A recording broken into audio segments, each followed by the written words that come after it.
in the haunting forests of Ireland, where a man named John is running desperately, his breath ragged and eyes wide with fear.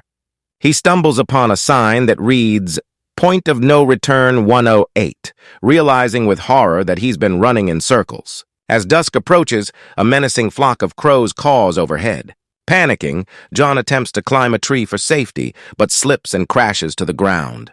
Moments later, an unseen creature drags him away into the growing darkness. The scene shifts to a bustling pet store in Galway, where an American girl named Mina works. Her boss entrusts her with a rare and valuable golden conure parrot, asking her to deliver it to a zoo in Belfast. Eager to escape the monotony of the store, Mina agrees. The following day, she sets off for Belfast with the parrot. She receives a voice message from her twin sister, Lucy, reminding her of their mother's death anniversary. Lucy urges Mina to move on from the past and visit the family, but Mina remains distant and uninterested.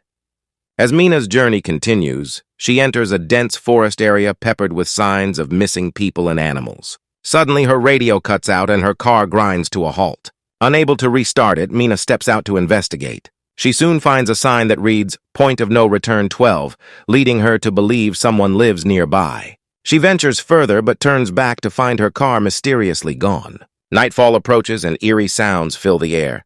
The ground trembles as Mina spots someone running and decides to follow.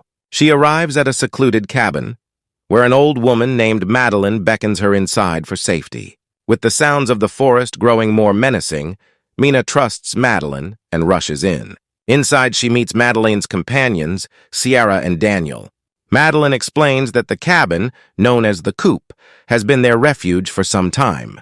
They hold hands and gaze into a two-sided mirror, revealing forest creatures called the Watchers, who observe them nightly. As the newest arrival, Mina stands before the mirror, receiving an eerie yet warm welcome from the Watchers.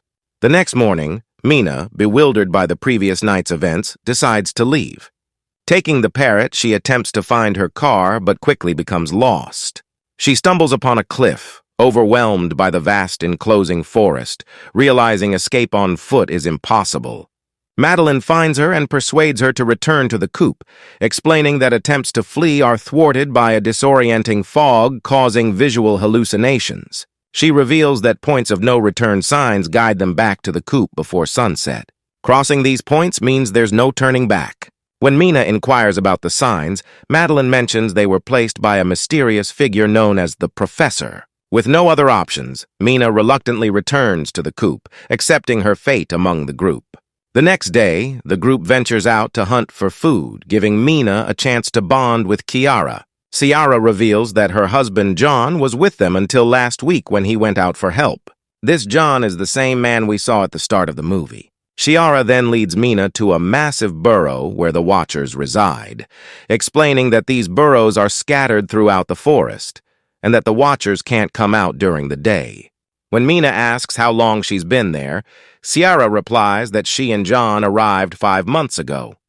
Later, as they gather around the fireplace, Madeline explains the rules of survival. Never turn your back on the mirror, never open the door after dark, stay away from the burrows, and always remain in the light. The following day, Mina joins Daniel on hunting duties. Daniel, who has been there for 8 months, confesses that he's never seen a Watcher. This puzzles Mina and makes her question Madeline's honesty. She persuades Daniel to help her investigate the burrows, and after some hesitation, he agrees. With Daniel's help, Mina uses a rope to descend into one of the burrows. She lights the area with her lighter and discovers several old objects, a newspaper, a broken camcorder, and some stuffed animals. Suddenly, a strange hand reaches out to harm her, but Daniel throws the rope just in time, allowing Mina to escape with the items. In the next scene, Mina presents the gathered items to the group and urges them to devise an escape plan. Madeline suspects Mina of breaking the rules, but Mina insists she found the items in the forest. Eventually, Daniel repairs the camcorder and connects it to the TV. They decide to place it outside the door to monitor the Watchers. During dinner, a man approaches the door, coughing and knocking. They see his legs on the television screen, and the man claims to be John. Madeline is shocked, insisting it's impossible for any human to survive after dark. She confronts Mina, who finally admits she went into one of the burrows. Ciara, desperate to believe it's her husband, tests him by asking about the book she's currently reading. When the man fails to answer, she realizes he isn't John. Before she can act, a watcher attacks him, destroying the camcorder in the process. The next morning, the group gathers Mina's collected items and throws them into the burrow. Furious, Madeline scolds Mina for risking their lives with her experiments. Mina, now understanding the gravity of the situation, promises to abide by the rules from now on. The scene then shifts to a flashback of Mina's childhood, showing the day she lost her mother. Mina and Lucy are playing in the back seat while their mother drives the car. Everything was fine until Mina got her hand stuck in the window and she started screaming. Her mother turned to see what was wrong, causing a fatal distraction.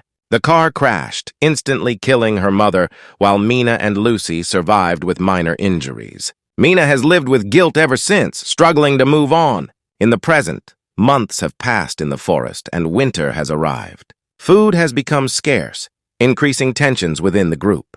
Daniel and Madeline argue frequently, and Ciara has fallen into a deep depression, missing her husband. One afternoon, after another heated argument, Daniel's anger boils over. He ties Madeline to a tree, and when Mina tries to free her, locks the coop door, trapping Mina and Madeline outside. As darkness falls, Madeline leads Mina to a makeshift shelter of branches. They watch in horror as the watchers emerge for the first time, tall, lanky, spider-like creatures with horrible screeches. The watchers stand by the window, puzzled by the absence of the women. Inside, Daniel tells the watchers that the women are still outside and urges the creatures to hunt them. The watchers begin to search the forest. After the watchers leave, Madeline and Mina bang on the coop door, begging Daniel to let them in. When he refuses, Mina starts to tell him about her mother's death, admitting she feels responsible and like a horrible person, but insisting Daniel doesn't have to be like her. Moved by her confession, Daniel relents and opens the door. Once inside, Madeline chastises Daniel for his actions and reveals the truth about the watchers. She explains that they were once known as fairies with wings and magical abilities, but now they have become shapeshifters, observing and mimicking humans. She recounts an incident where she saw a watcher that looked like a distorted version of herself. As they talk, the watchers return, banging on the door for the first time, having learned from the broken rules. The group hears their own voices, realizing the watchers are quick learners. Amidst the chaos, Ciara discovered a hatch on the floor. Desperate for safety, they descend into the hatch, unsure of what they will find. They emerge in a secret bunker stocked with food, books, sketches, and notes about the creatures. Mina discovers an old computer with video logs from a professor named Rory Kilmartin who studied the Watchers.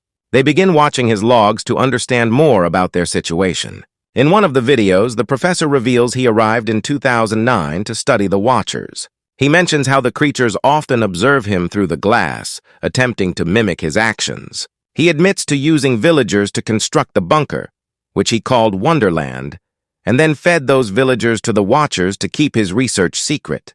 The professor recounts how he befriended a Watcher and gained its trust, using it in his experiments, though these efforts proved futile. After a year of studying the captured fairy, he realized he had become a monster, exploiting the lives of both humans and fairies for his own gain. In his final video, he instructs anyone trapped to go to point of no return 134, where a boat can be found to escape across the river. He also urges the survivor to destroy his research papers at his university. The video ends with the professor taking a gun and heading upstairs to kill the captured fairy.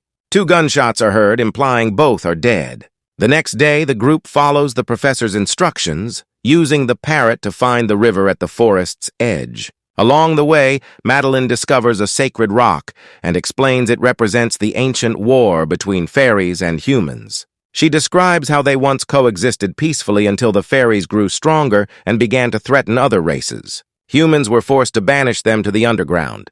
Madeline details how the fairies were defeated, their wings removed, and now eternally imprisoned in the forest. As the sky darkens and rain begins to fall, the group reaches the boat. They immediately prepared to board the boat.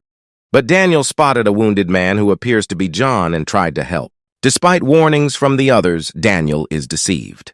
The man reveals his true form as a watcher and snaps Daniel's neck, killing him instantly. Horrified, the women have no time to mourn and quickly board the boat to escape. As they row across the river, leaving the forest behind, the watchers can only stare at them with menacing eyes from the shore. Hours later, the trio finally breaks free from the forest and reaches a road. They board the first bus they find and head back to the city. Days later, Mina visits the professor's university to examine his work.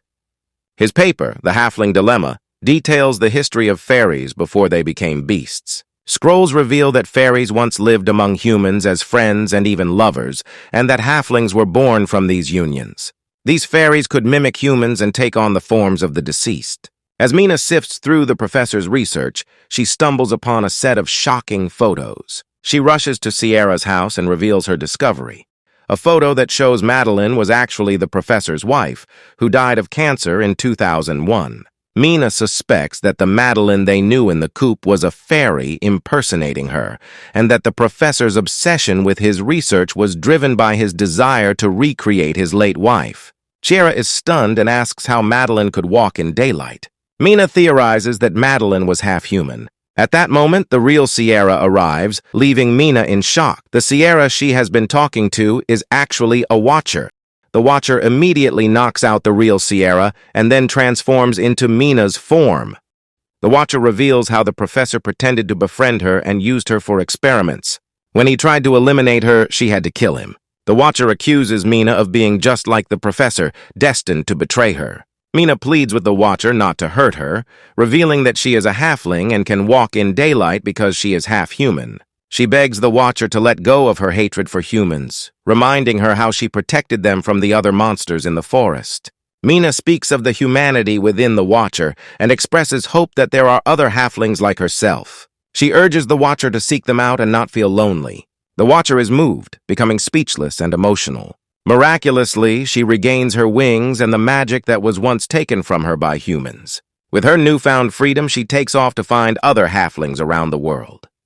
Mina reunites with her sister Lucy after years of estrangement, signifying that she has finally let go of her guilt and decided to move on with her life. She shares with Lucy her experiences in the forest and reveals her belief that the Watcher is still protecting her like a guardian angel. Outside, there is a little girl watching Mina's house from the street, hinting that the Watcher is still nearby, watching over her in another form.